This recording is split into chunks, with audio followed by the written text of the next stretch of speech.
Before we dive in, let me ask you something personal. Where are you watching from? Let us know in the comments. I love seeing our little community from all over the country come together. Now let me take you into a night I never expected to remember so vividly. A night where something shifted in the quiet hours of a hotel room. A night that still lingers in my thoughts.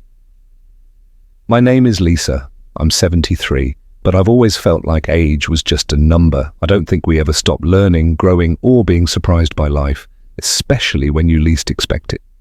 This story happened last spring when my husband Richard was away on a veterans retreat. He goes every year and I usually stay behind, but this time things unfolded a little differently. My grandson Charles, he's 28, had invited me to accompany him on a weekend work trip to a coastal town a few hours from where we live. He had business during the day, and I get a change of scenery, something to shake up my usual routine. Honestly, it sounded lovely. We checked into a modest little hotel, one of those places with soft yellow walls and too much air freshener. Nothing fancy, but the staff were kind and the place was quiet, which I appreciated more than I realized.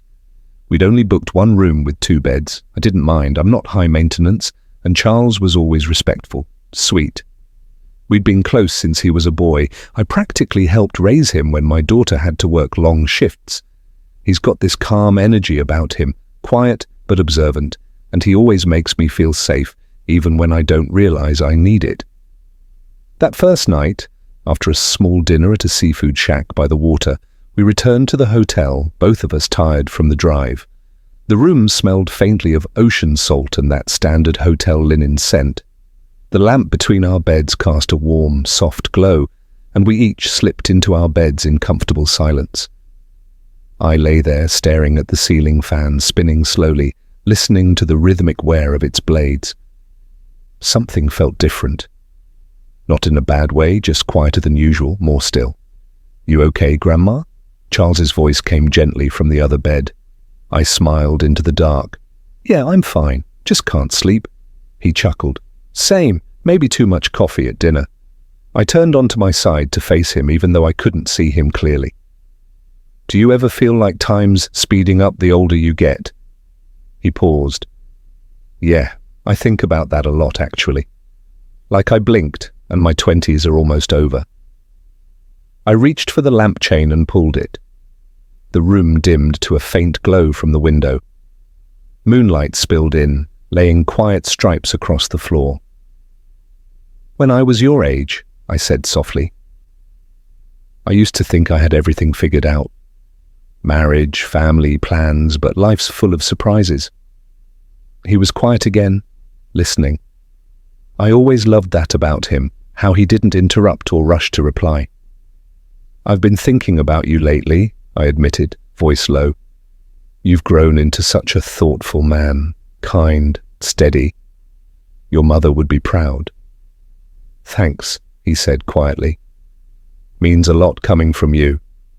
We fell into silence again, but it wasn't awkward. It was thick with unspoken things, with memories and time, and all the layers between us. A soft thunder rolled in the distance. I hadn't realized rain was coming, but it felt fitting, the kind of night where the air hums with something just below the surface. "Can I ask you something?" he said. "Of course." "Do you ever feel lonely even when you're not alone?" I blinked. That hit me deeper than I expected. "Yes," I said, more than I admit to anyone. He shifted in his bed, then sat up. The room brightened slightly as his silhouette moved against the curtains. "I guess I've always felt closest to you," he said. "You've been more of a mother to me than anyone." I never really said that out loud. I sat up too, wrapping the blanket around my shoulders. My heart beat a little faster. "You don't need to say it, I've always known." The room felt smaller now, not in a bad way, just more intimate, like the walls were listening. Charles stood up and walked over to the window, looking out at the rain now tapping gently against the glass. "You've always understood me," he said, not turning around. Even when I didn't say a word, I stood too, stepping quietly beside him. The rain streaked the glass in lazy trails lit up by the occasional passing car's headlights. "You're easy to understand," I said. "You just don't let many people try." and something gently shifting in the space between us. And though nothing more happened that night, something changed, something important. And it was only the beginning. The next morning, the rain had passed, leaving the pavement outside damp and shimmering in the early sun. I opened the curtains slowly, letting the golden light spill into the room, while Charles was still asleep in the other bed. He lay on his side, peaceful, like the boy I used to read bedtime stories to, only now he was a man, and the weight of years between us felt strangely light. I got dressed quietly and went downstairs to the hotel cafe. The smell of freshly brewed coffee and toasted bread filled the air, comforting in a familiar, ordinary way. I sat near the window, sipping from a white porcelain cup, but my mind kept drifting back to the night before, not to anything dramatic or scandalous, but to the quiet intensity of that conversation. The way he looked at me, the way I felt seen. When Charles joined me a little later, he smiled that soft, sheep-pitch smile of his. Sleep. Okay, I nodded eventually. You? Yeah, it helped, talking like that. He stirred his coffee, eyes fixed on the swirling cream. I don't open up like that with many people. I know, I said gently. That's why it meant something. We didn't say more, but something in the air between us had changed, not tense, just a new kind of closeness, like something invisible had softened, and we both felt it. After breakfast, we took a slow walk along the marina, the sun warming our backs.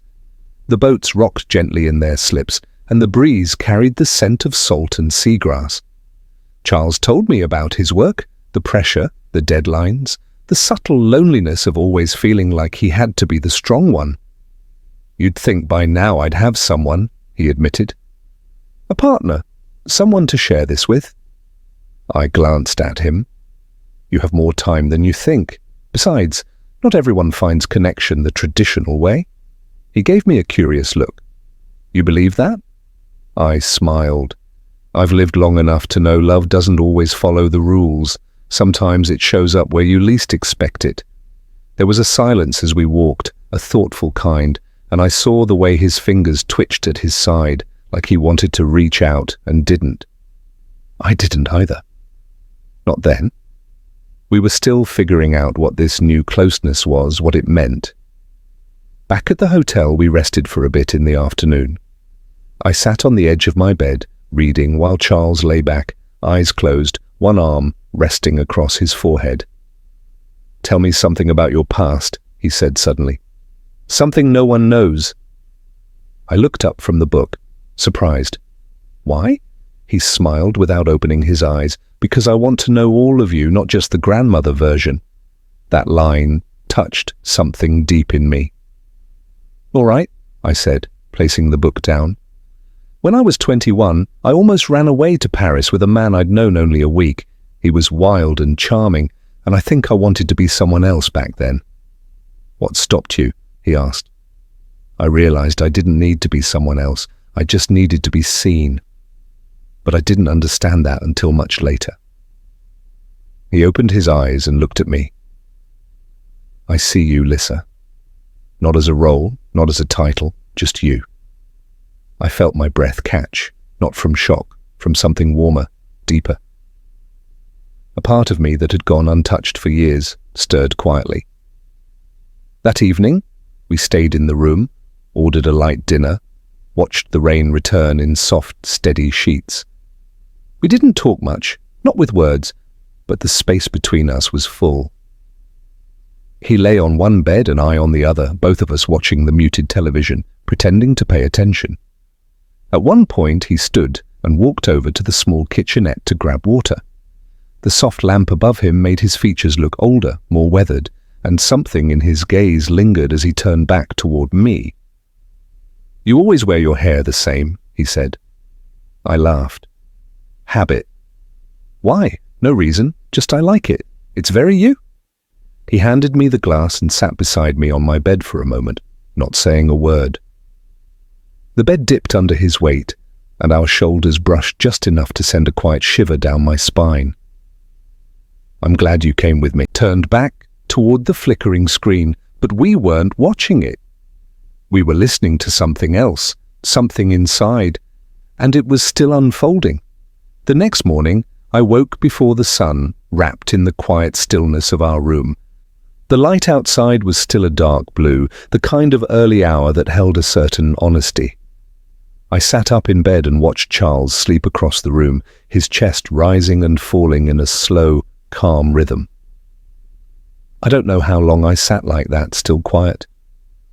But something in that moment made me feel like I was standing at the edge of a truth I hadn't wanted to admit.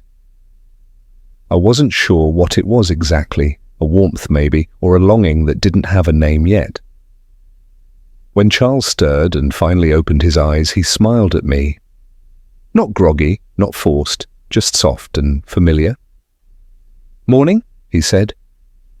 "Good morning," I replied, keeping my voice light. We didn't say much as we got ready. He had a late breakfast meeting with some local business partners, and I told him I'd stay in, maybe take a walk down by the water later. He hesitated before he left, like he wanted to say more, but he didn't. He just smiled again and said, "See you in a bit." When the door closed behind him, I let out a breath I hadn't realized I'd been holding. I stood at the window for a long time, watching the cars drift by. People living their lives like nothing was different. But I was different. Something had opened inside me, something I hadn't expected, and I needed time to understand it. I walked to the marina alone that afternoon, letting the sea breeze play with my hair. I sat on a bench with a view of the open water and thought about my life, about Richard, about the years of routine and quiet love, and the loneliness that had slowly crept in like fog. I loved my husband in the way long married people love each other deeply. But there were parts of me that had been asleep for so long, I forgot they were even there. And now, here they were awake. Later that evening, Charles returned to the room. He looked tired, but lighter somehow. He kicked off his shoes and dropped onto the bed with a sigh. "How was your day?" he asked, eyes closed. "Peaceful," I said. "Thoughtful." He smiled without opening his eyes. "Same." For a while, we just sat in that companionable silence. Then he sat off suddenly and said, "Can we talk about last night?" I felt a small jolt in my chest. "Of course." He turned toward me, his expression serious but not tense. "I've been thinking about it all day." Not in a strange way, just I felt something, like we crossed a line, but not a bad one. More like we walked into a space we'd both been avoiding. I nodded slowly. I felt it too. "It wasn't just a conversation," he said. "It was something else. Something I've never felt before, not with anyone." His words weren't reckless, they were careful, respectful, and that's what made them land so deeply. "Neither have I admitted." He looked at me then with that same tenderness, the one that didn't judge or rush, the kind that listens even when no one is speaking. "I know how it sounds," he said, "and I know how the world would see it. But I also know this. Whatever this is, it feels real and safe and honest." A lump rose in my throat, not from shame, not from confusion, from the simple relief of being understood. "I don't want to overstep," he added. "I just needed to tell you." I reached out and took his hand, gently, carefully. "You didn't overstep, Charles. You just spoke what I've been feeling too." He let out a breath, like he'd been holding it for hours. "So, what do we do with this?" I didn't answer right away. I looked down at our hands, mine wrinkled, his strong and warm, and thought about how rare this kind of connection was. Not forbidden, not scandalous, just unexpected and undeniable. "I think we give it space," I said finally. "Let it be what it is without forcing it into a shape that doesn't fit. We don't need to define it, we just need to be honest and kind." His fingers curled around mine slightly. "I can do that. I want to." That night, we didn't pretend anymore. We sat side by side on the bed, watching a movie we barely paid attention to. Our shoulders touched, our hands stayed clasped. There was no rush, no agenda, just presence. When it came time to sleep, he looked at me and asked, "Would it be strange if I stayed here in this bed just to sleep?" I knew what he meant. He wasn't asking for anything more than closeness, just the comfort of not feeling alone. "No," I said, "it wouldn't be strange." So we climbed under the covers beside me, and we lay there back to back at first, like two people easing into a new language. Eventually I felt his hand slide gently over mine again, and I didn't pull away. The silence between us was full with questions, with understanding, with a connection neither of us could explain. And in that room, under soft lamplight and the steady hum of the heater, I felt more alive than I had in years. Not because of romance, not because of rules broken or boundaries crossed, but because someone had seen me, all of me, and I had let them. The morning sunlight pushed softly through the beige hotel curtains, warming the edges of the bed before I even opened my eyes. I was still lying beside Charles, though now we were separated by a few respectful inches, our bodies turned slightly inward, like two people who had reached the end of a very long conversation and were content to stay in the silence. My eyes fluttered open first. For a moment I forgot where I was, that in the quiet of the room there was no husband in the next room, no daily routine to rush toward, just me, my thoughts, and the soft rhythm of Charles's breath beside me. I turned my head and looked at him. His face was relaxed, even serene. He looked younger somehow, as if he'd slept off a burden that had been weighing him down for years.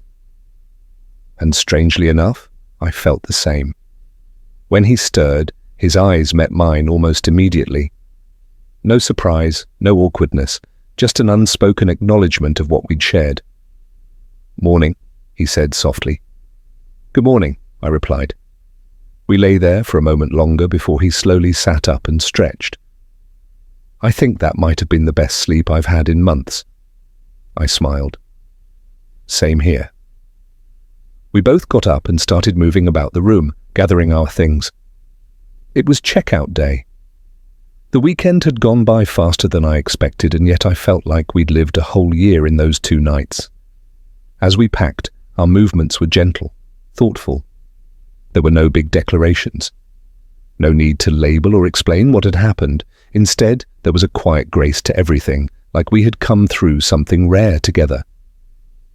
"I've been thinking," Charles said as he zipped his duffel bag, "about how we move forward from this, how we carry it." I looked up from my suitcase. "Me too, I don't want to lose what we found," he said, voice steady. "But I also know life's not simple.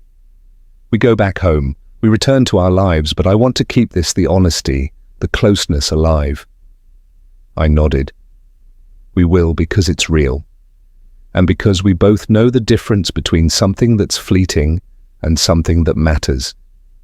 He smiled, and I saw a bit of the boy he used to be in that moment. Vulnerable, open, trusting, and I felt proud not just of him, but of the space we'd created together. A space where we could be fully ourselves, without masks, without fear. The drive home was mostly quiet. Soft music played from the radio, and the road stretched long and empty ahead. At one point, Charles reached over and gently placed his hand over mine, resting it on the center console.